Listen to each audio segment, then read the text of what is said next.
Shalom, saudara-saudari yang terkasih di dalam Yesus Kristus. Nama saya Stefani Wulandari, kelas PKK 1 angkatan 2021. Hari ini kita akan membahas mengenai dokumen Konsili Vatikan II artikel Lumen Gentium.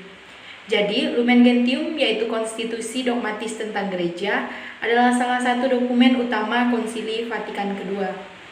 Konstitusi dogmatis ini diumumkan secara resmi oleh Paulus ke-6 pada tanggal 21 November 1964, yaitu setelah pernyataan ini disetujui oleh para uskup yang berkumpul melalui pemungutan suara 2151 berbanding 5. Sebagaimana lazimnya dalam dokumen-dokumen penting gereja Katolik, konstitusi ini dikenal dengan incipitnya, Lumen Gentium dalam bahasa Latin yang artinya cahaya bangsa.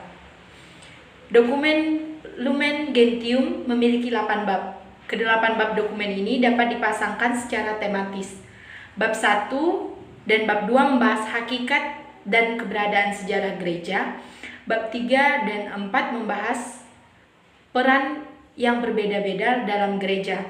Bab 5 dan bab 6 membahas kekudusan dan kehidupan beragama, sedangkan bab 7 dan bab 8 membahas pembahasannya mengenai orang-orang kudus dan Maria. Namun sekarang ini kita akan membahas mengenai Lumen Gentium, terkhususnya tentang konsep gereja. Maka yang akan kita bahas pada kali ini adalah pada bab 1 dan bab 2, yaitu misteri gereja dan tentang gereja sebagai umat Allah. Bab 1 yaitu misteri gereja. Dalam bab pertama mengenai eklesiologi, konstitusi menyatakan bahwa semua orang benar, mulai dari Adam dan dari Habel, orang benar sampai yang terakhir dari umat pilihan, akan dikumpulkan bersama dengan Bapa dalam gereja universal. Suatu umat yang menjadi satu dengan kesatuan Bapa, Putra, dan Roh Kudus. Kristus menjadikan saudara-saudaranya yang dipanggil dari segala bangsa secara mistik menjadi bagian dari tubuhnya sendiri. Jadi, pernyataan ini selanjutnya menggambarkan satu-satunya gereja Kristus yang dalam pengakuan iman diakui sebagai satu, kudus, katolik, dan apostolik, yang juru selamat kita setelah kebangkitannya menugaskan Petrus untuk mengembalakannya atau mengembalakan umatnya, dan dia serta para rasul lainnya untuk memperluas dan mengarahkannya. Otoritas yang dia dirikan untuk segala zaman sebagai pilar dan penopang kebenaran. Gereja ini yang dibentuk dan diorganisir sebagai suatu masyarakat di dunia sekarang berada di dalam gereja Katolik yang diperintah oleh penerus Petrus dan oleh para uskup yang bersekutu dengannya. Meskipun banyak unsur pengudusan dan kebenaran ditemukan di luar yang terlihat terbatas, Paus Fransiskus mengambil tema sentral masa kepausannya dari Lumen Gentium artikel 8 tentang gereja yang mengikuti Kristus dalam kemiskinan dan kerendahan hati untuk membawa kabar baik kepada orang-orang miskin. Kemudian kita akan membahas bab kedua tentang umat Allah. Yang pertama, gereja adalah umat Allah. Salah satu bagian penting dari Lumen Gentium adalah bab kedua, yang menyatakan bahwa gereja adalah umat Allah. Yang kedua, imamat umum dan pelayanan. 3 pelayanan Kristus juga dilakukan oleh setiap orang yang dibaptis. Jadi dalam arti tertentu, semua orang yang dibaptis mendapat bagian dalam imamat Kristus. Kemudian yang ketiga, ada kemungkinan keselamatan di luar gereja.